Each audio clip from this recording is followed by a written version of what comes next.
Hello students, कैसे हैं आप।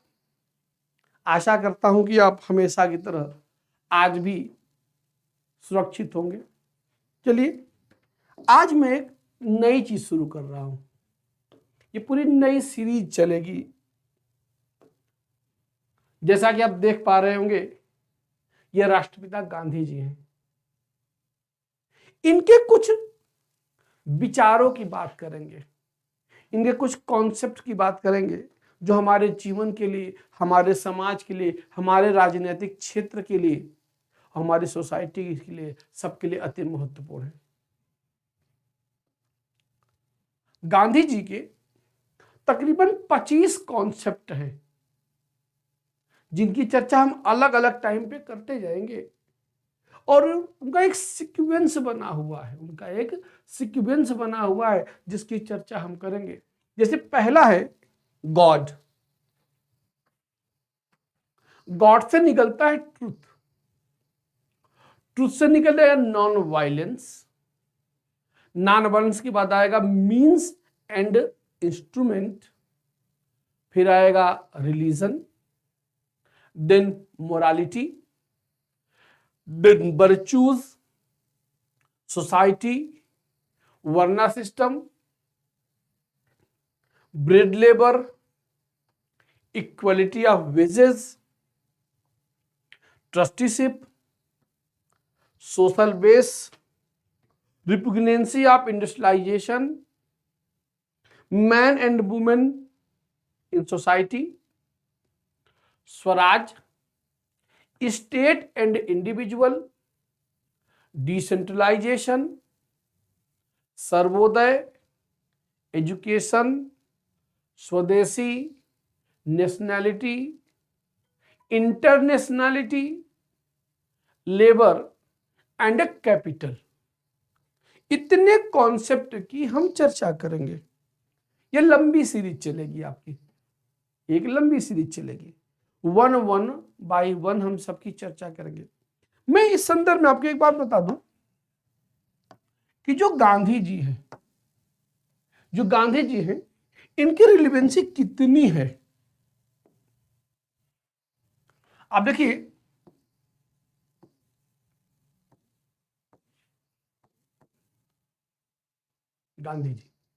गांधी जी अपने आप में एक थॉट है, ये अपने आप में विचारधारा है।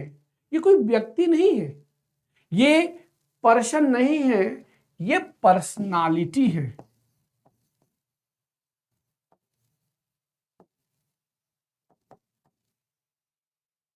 पूरे विश्व में इन पे कम से कम 1000-2000 पीएचडियां हो चुकी होंगी। इन पे ढेर सारी यूनिवर्सिटीज है। तो गांधी जी किसी भी, अगर मैं यूपीएससी की बात करूं,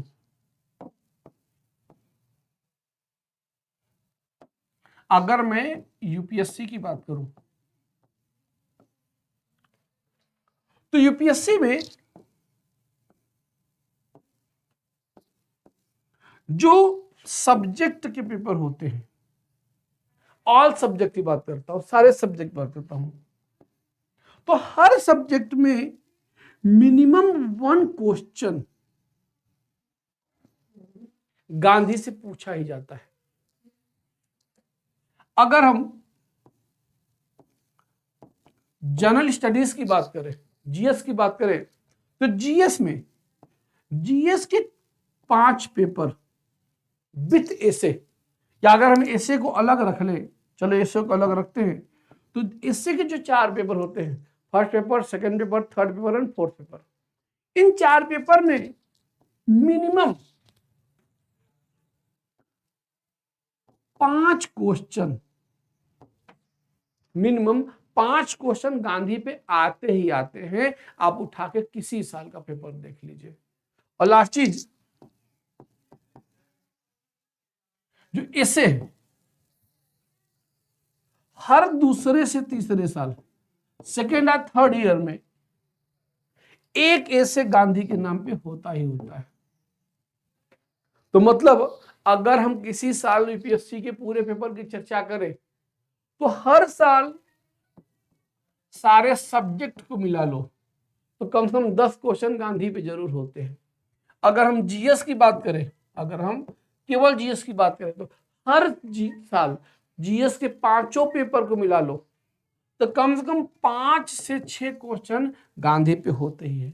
तो अगर आप केवल और केवल गांधी की बात करते हो, गांधी जी को तैयार करते हो, तो आपको गांधी जी का फायदा हर जगह मिलेगा। ठीक, यहां केवल हम गांधी की चर्चा ही नहीं करेंगे, गांधी जी के सारे कॉन्सेप्ट को समझेंगे। ठीक, सबसे पहले started to discuss with the Gandhi's influence. Gandhi ji के ऊपर किनका किनका प्रभाव था। और ध्यान रखिए, इसे हम ऑप्शनल की तरह डील नहीं कर रहे हैं, हम गांधी जी के बारे में एक कॉमन नॉलेज की चर्चा करेंगे। बात करते हैं, पहले हैं टॉलस्टॉय। टॉलस्टॉय का एक प्रभाव पड़ता है गांधी, टू सफर, मतलब झेलना। अगर कोई चीज है, आप उस परिस्थिति में पड़े हुए हैं, तो हमें उसे झेलने की क्षमता होनी चाहिए, to suffer. Gandhi ji accepted the thoughts of suffer from the Tolstoy. दूसरा है सत्याग्रह। सत्याग्रह, सत्याग्रह का डिक्लेरेशन जो गांधी जी ने सीखा वह टॉलस्टॉय का प्रभाव था। किसका प्रभाव था? टॉलस्टॉय का प्रभाव था। और सत्याग्रह क्या होगा इसकी चर्चा हम आगे बहुत डिटेल से करेंगे। और तीसरा है एनार्किस्ट। एनार्किस्ट को हिंदी में कहते हैं अराजकतावादी।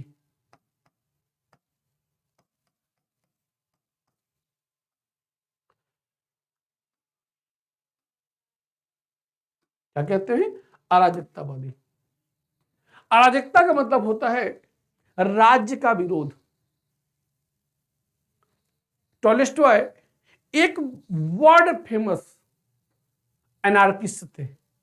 गांधी जी भी एक एनार्किस्ट थे, क्योंकि वो राज्य का विरोध कर रहे थे, वो विदेशी अंग्रेजी शासन का विरोध कर रहे थे। और अगला था इनहेरेंट डिग्निटी।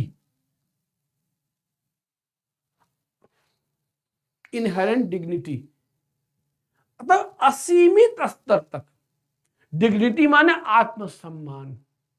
तो गांधी जी के ऊपर टॉलस्टॉय के 4 चीजों का प्रभाव पड़ा, to suffer, satyagraha, anarchist and inherent dignity.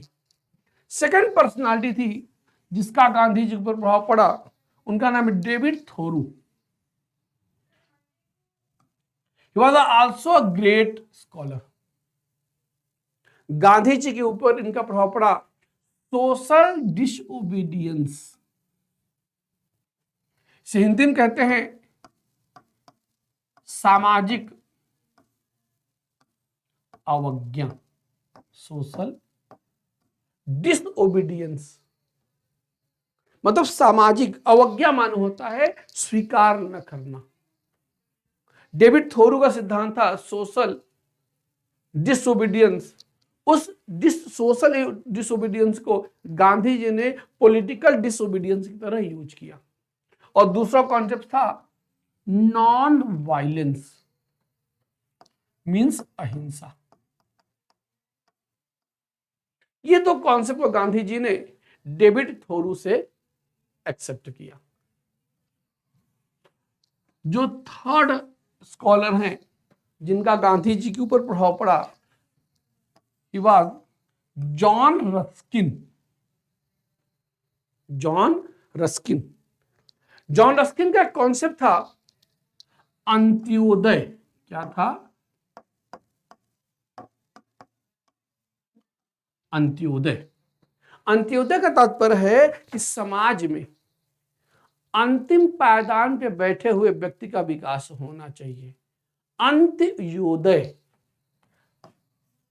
अंत का मतलब अंतिम व्यक्ति, जो व्यक्ति अंतिम पायदान पे। गांधी जी कहते थे कि अगर आपको विकास देखना है, तो आप ये देखिए कि सरकारी योजनाओं का विकास तब हुआ माना जाएगा जब समाज के अंतिम पायदान पे बैठे व्यक्ति को उसका लाभ मिलेगा। दूसरा है सर्वोदय। ये कॉन्सेप्ट अंत्योदय से ही कनेक्टेड है। क्या है? सर्वोदय। सर्वोदय मतलब है राइजिंग ऑफ ऑल। यहां पे यूनिवर्सलिटी की बात हो रही है, सभी का उदय। और गांधी ये जॉन रस्किन कहते थे good of the individual is contained in the good of all. यहां मतलब देखिए, आप थोड़ा सा समझिएगा।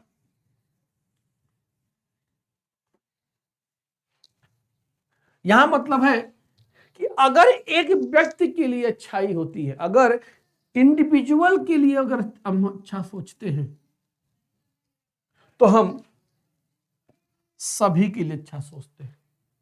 तात्पर्य है कि मान लीजिए एक व्यक्ति का विकास, एक व्यक्ति का विकास, तो जो ऑल है, जो ओनली है, ओनली ओनली ओनली मिलके ही तो ऑल बनते हैं। तो कॉन्सेप्ट यही है कि अगर हम इंडिविजुअल की बात भी करते हैं, इंडिविजुअल डेवलपमेंट की बात करते हैं, तो इंडिविजुअल मिलके ही तो ऑल बनाते हैं। तो मुद्दा यही है कि कहते थे कि एक व्यक्ति का विकास हो रहा है, एक व्यक्तिगत विकास हो रहा है, इसका तात्पर्य है कि सभी का विकास हो। और तीसरा कॉन्सेप्ट जो प्रभाव करता है गांधी जी के ऊपर, रिलीजन का। गांधी जी के ऊपर प्रभाव है हिंदू धर्म का, अब विशेष रूप से वैष्णव का, जिसमें ये गीता को फॉलो करते हैं, भागवत गीता को। गांधी जी के ऊपर कुछ इस्लाम का भी प्रभाव है और कुछ क्रिश्चियनिटी का भी इंपैक्ट पड़ता है। इन सब चीजों को थोड़ा सा हम अभी थोड़ा सा हल्के रूप से समझ रहे हैं, आगे इनके कॉन्सेप्ट को थोड़ा सा हम बढ़ा के देखेंगे। क्लियर है? आज की क्लास को हम यहीं पर विराम देते हैं। मैं अभी बता दूं अगली क्लास में हम लोग क्या डिस्कस करेंगे। गांधी जी के ट्रुथ की डिस्कशन करेंगे और इनके ट्रुथ को हम गॉड के साथ कनेक्ट करेंगे। उसके बाद नॉन वायलेंस पे आ जाएंगे। फिर जैसे सीक्वेंस से, ये जो सीक्वेंस है देखिए, सबसे पहले बात करेंगे ट्रुथ की, फिर बात करेंगे नॉन वायलेंस की, फिर सत्याग्रह की, फिर मीन्स एंड इंस्ट्रूमेंट की। ऐसे ऐसे करते हुए हम धीरे धीरे आगे बढ़ेंगे। तो ठीक है, आज की क्लास को यहीं पर समाप्त करते हैं। Thank you.